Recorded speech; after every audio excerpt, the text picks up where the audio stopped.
Take a moment and think about your own body. Your eyes have one job: to see, and every single second they are looking at the world around you. Your ears have one job: to hear. Even while you're asleep, they're still listening. Your heart never stops beating. Your lungs never stop breathing. Your kidneys never stop filtering. Your stomach never stops digesting. Every organ in your body spends every moment doing exactly what it was created to do. And when they do their job well, we call them healthy. But then we come to the mind. Its job is to think. Yet millions of people wake up every morning saying, "My mind just won't stop thinking." Have you ever noticed how strange that sounds? Nobody says, "My eyes just won't stop seeing." Nobody complains, "My ears won't stop hearing." Nobody lies awake saying, "My heart won't stop beating." So why do we complain about the one organ that's doing exactly what it naturally does?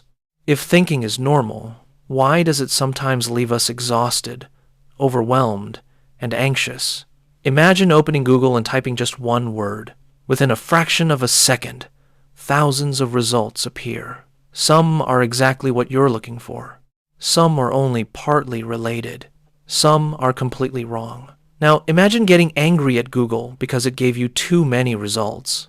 That wouldn't really be fair. Google isn't trying to tell you what is true. It simply presents possibilities. You decide which result deserves your attention. Our minds work in a surprisingly similar way.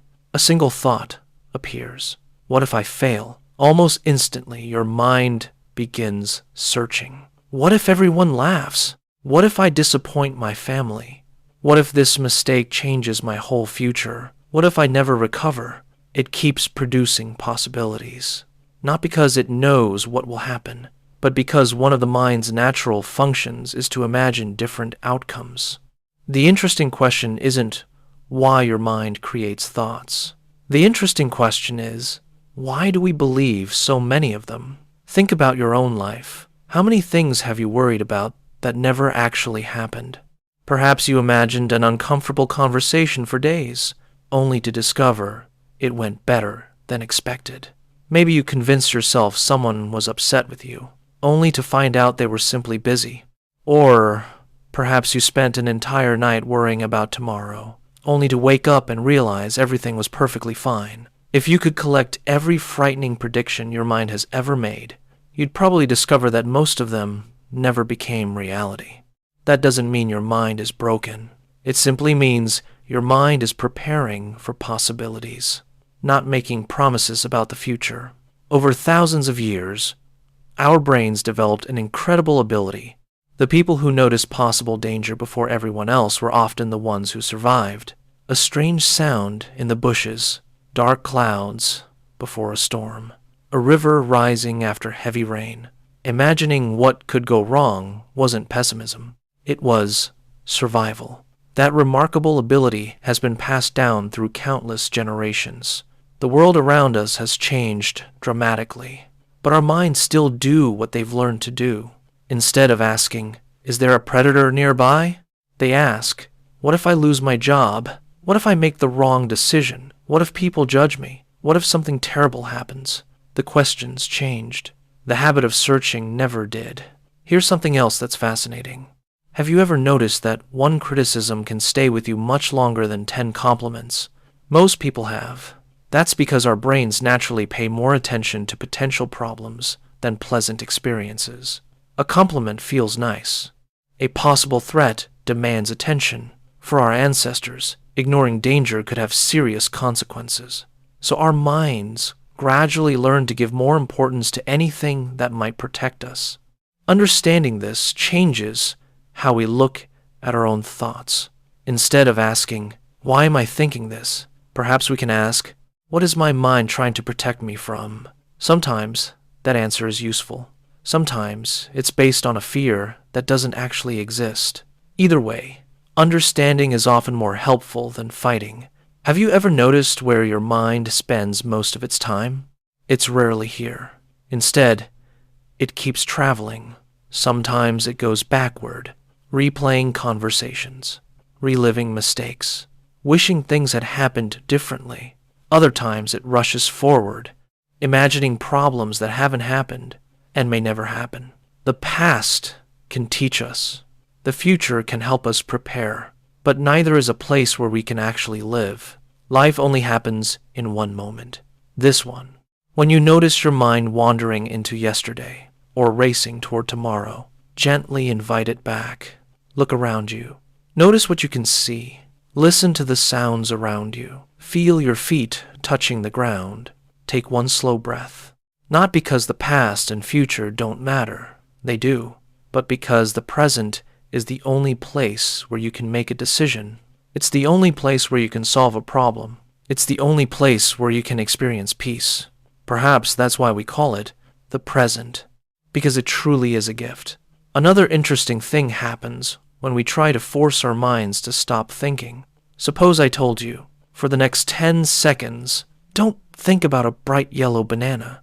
What happened? You probably imagined one immediately. The harder we try not to think about something, the more attention we give it. It's like trying to push a beach ball under water. For a moment, it stays beneath the surface. Then it pops back up again. Perhaps the goal was never to stop thinking. Perhaps the goal is learning that not every thought deserves equal attention. Imagine your inbox filling with hundreds of emails every day. Would you open every single one? Of course not. Some are important. Some are advertisements. Some are spam. You decide which messages deserve your time. Thoughts deserve the same wisdom. Some need action. Some deserve reflection. And some can simply be allowed to pass by. One of the greatest skills we can develop isn't learning how to stop thinking. It's learning how to choose which thoughts deserve our attention. Maybe that's the misunderstanding many of us have carried for years. We've expected our minds to produce only calm, positive thoughts. But that's never how the human mind has worked. It remembers. It imagines. It compares. It questions. It predicts. It solves. Sometimes it gets things exactly right. Sometimes it doesn't. Just as our eyes can be fooled by an optical illusion, our minds can be fooled by a frightening possibility that never becomes reality. A thought is not automatically a fact. It is simply one possibility among many. So the next time your mind begins racing, don't immediately ask, how do I make it stop? Instead, ask, what is my mind trying to tell me? Then ask another question. Is this thought helping me right now? Or is it simply another possibility? You may discover that your mind was never trying to become your enemy. It has simply been trying, in its own imperfect way, to protect you. The challenge isn't stopping your mind from thinking. It never will. The real challenge is learning to recognize which thoughts deserve your attention and gently letting the rest pass by. Thank you so much for watching. If you enjoyed this video, please like, subscribe, and share it with someone who might find it helpful. I'd also love to hear from you in the comments. Here's today's question. When your mind starts wandering, does it spend more time in the past or in the future? I'd love to read your answers. This video is intended for general information and educational purposes only. It is not medical advice and should not be used to diagnose, treat, or replace professional medical or mental health care. If you are experiencing persistent anxiety, overwhelming distress, or other mental or physical health concerns, please seek advice from a qualified healthcare or mental health professional.